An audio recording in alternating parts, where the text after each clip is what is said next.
Hello and welcome to another edition of Brandy Potter Books Presents.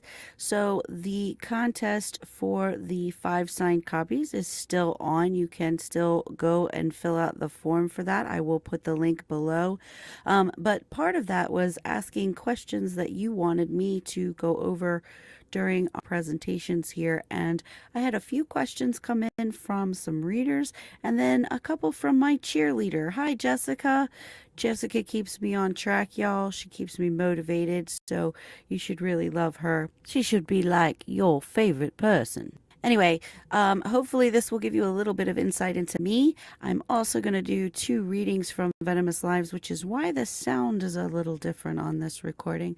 So I hope you enjoy.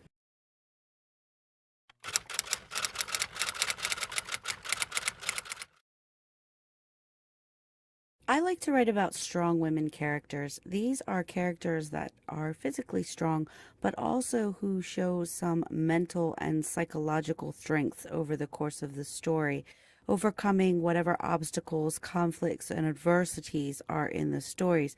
I think this makes them well-rounded characters. On the flip side of that are what I like to call real men. These men are not Adonises. They're not Edward Cullen or Christian Grey. They have flaws. And while they are the quote heroes of the stories, they assist the heroines. They don't necessarily take over for them. And finally, the most important thing to me in any story is to have a good psychological development of the character and to have an interesting psychology to the character. And I think that comes from my childhood love of Sherlock Holmes. I mean, let's face it, he's a genius, but he's crazy.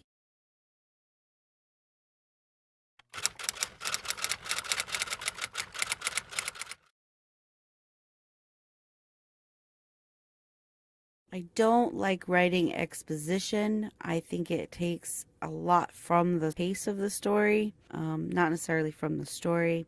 I also don't really like writing sex scenes. I'm okay with writing them because they need to be in there. I treat them like any other scene. I don't like to write them. I also can't stand writing flat characters. I know there's a necessity for it with minor characters so that they're not taking up too much of the story, but when you've got somebody that is virginal and perfect and, oh, life is wonderful and love at first sight and isn't he Adonis and blah, blah, blah, blah, blah, it just drives me absolutely batty. I can't even explain how insane it makes me. And when I'm reading a book like that, if it's a primary character or a secondary character, I am going to stop reading it. I can't even do it. I just hate it.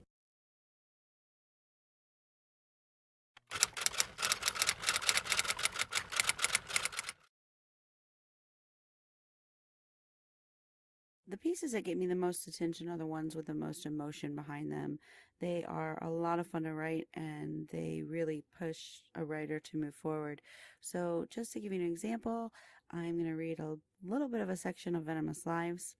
To set the scene, the hero Chris has come home late. He has been suffering from an addiction for most of the story. He and the heroine Juliet have just reunited, and she's a little miffed that he's late. Chris waited until he was sure they were both gone, and even checked the door to the servants' wing to make sure no one was there. He walked back to the coffee table and sat down. He was silent for a while, inhaling deeply and shaking his head or looking at the ceiling. Juliet hung her head. It was obvious that he had a perfectly good explanation and that she had flown off the deep end for no reason. When he was calm, he handed her the evening's topic and speakers for a 10 o'clock substance abuse group at his rehab center. She was completely ashamed. He sighed. With his voice back to the eerie calm, he explained, "I'm not used to having to tell anyone what I'm doing anymore. I never respected Erica enough to do stuff like that. You were the last person that I was with that I felt the need to answer to, and you've been gone for almost 8 years. So I'm sorry. I should have called." She nodded. It was all she could do. She was embarrassed, and if she spoke, she would cry again, and that would just agitate him more. She couldn't look at him. Finally, he couldn't suppress it any more. He threw his hands in the air and yelled, "This is nuts! We are in a business that demands late nights and crazy hours. You can't think I'm out getting high every time I'm late and don't call. I told you I was done. Even if I wasn't, I want you back more than anything. Why would I risk that when you are here? Juliet nodded again. He was right. She'd panicked. But when he was late before, he'd always been on a binge. She knew that he was sober, but she didn't know how to accept it. If she did, there were no more excuses. He kept glaring at her until she said softly, I will let you talk, but please stop yelling. Instead, he yelled louder. I've kept my mouth shut because I knew it was my fault. Now it's time for me to let go. In a period of 48 hours, I lost everything I ever cared about. Luce, you, my career, everything. There was no onyx and no finger. When Todd couldn't spin it, he abandoned me. Everyone made it clear that they were disgusted with me. I was going through everything you were, and I was alone. Stop yelling, she said again. Chris kept yelling. If it weren't for Nate coming around after rehab, I probably would have committed suicide then. He kept me alive, got me back in the band. Then Wes and Erica happened. Fine, she finally screamed back. Chris, here is some truth. You didn't have to live with you. You weren't sitting here night after night worrying about what mood I was going to be in when I got home, if I came home at all. You weren't just starting out in this business and listening to the bullshit Todd and the press were saying to try to smear what little reputation you had. You didn't spend the last few years trying to figure out how you were going to tell your son his father was dead when it inevitably happened, and being more worried about how you were going to make yourself accept it. So if I get a little crazy when you go off and don't call, you'll have to excuse the hell out of me. I need a track record before I can judge anything other than the past. Right after you got clean, I decided to devote myself to a really shitty marriage. Don't think drugs are the only thing I'm paranoid about. What else can I do to show you? Chris yelled even louder as tears rolled down his cheeks. A year isn't a track record? What is, Jules? Tell me and I'll do it. Please tell me what. By this point, Juliet was crying too. She quietly sobbed.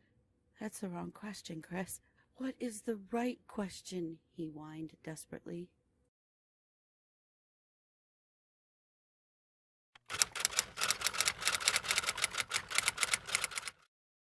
Like most writers, what got me into writing was reading. I read a lot of authors growing up: Jane Austen, David Eddings, Sir Arthur Conan Doyle, Rudyard Kipling, J.R.R. Tolkien, Lewis Carroll, all of the Bronte sisters, Hans Christian Andersen, V.C. Andrews, Danielle Steele.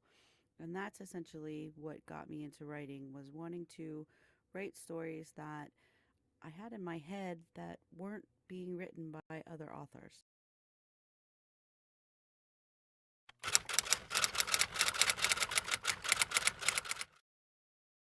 I am proud of everything that I write. If I wasn't, I wouldn't publish it. But one section of Venomous Lives really helped me to get through some of the recall I was going through from the physical abuse of my first marriage, which you all know about because I'm very vocal about it. So I'm going to do another reading from Venomous Lives. To set the scene, the secondary love interest for Juliet and her are about to get into their last physical altercation during their marriage. Your buddies must think you are a stud. Was she another one of Chris's cast-offs, or did you find her yourself? Wes slapped her. Juliet laughed. As the blood began to trickle from her lips, she formed a plan. It was a good plan, but she had to survive. What's the matter, baby? She said. Did I get too close to the truth? Stop, he whispered. Little man can't even find his own women. He has to pick up after a bigger, better man. Wes punched her and she fell down. She laughed at him. He couldn't stand that. He punched her again. This time she punched him back. He stood up. She scooted away from him and grabbed the doorway to the foyer for stability. A little more, just a little more pushing and she'd have him. She said, Want to know what I did, do ya? Want to know what I did when I found out? Don't say it. Oh, you think you know, do you? I bet you don't. Juliet, I mean it. Stop it. I grabbed the first guy I saw and I screwed his brains out all night long and some of the next morning. Wes's anger took a hold, but he tried to stay stationary. There was only one person she could have slept with. His anger got the best of him, and he threw his glass at her head.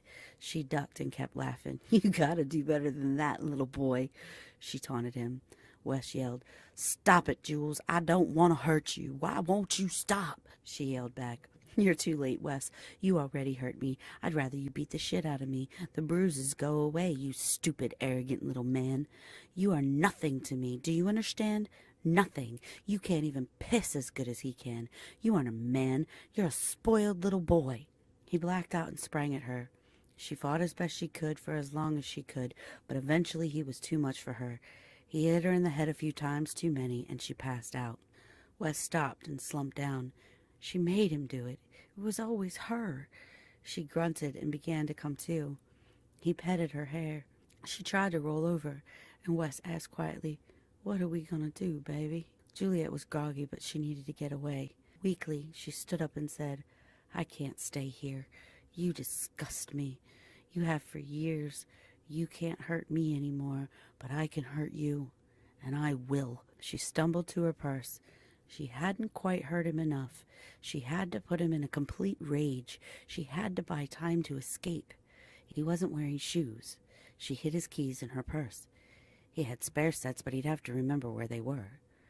"Come on, Juliet," she whispered to herself. "Wake up. You have to do this and leave fast."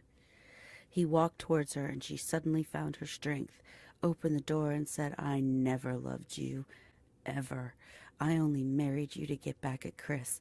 I hope what I'm about to say torments you for the rest of your life. The first guy I saw after the interview was him. I screwed him all night long and was just finishing up when you called." Wes leapt toward her. She slammed the door. It shook the house. She ran as fast as she could, jumped in her Jag, threw it in reverse, and pushed on the gas. She had to turn around to get out of the driveway. As she put the car in drive, Wes reached her. He was pounding on the window with murder in his gaze.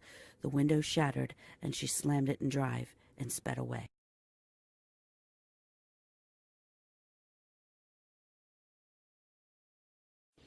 So, just to recap, the link to register to get your free signed copies is down below. If you have any more questions, I am open for suggestions for next week's show. And as always, please remember, to walk without dreams is to walk blind.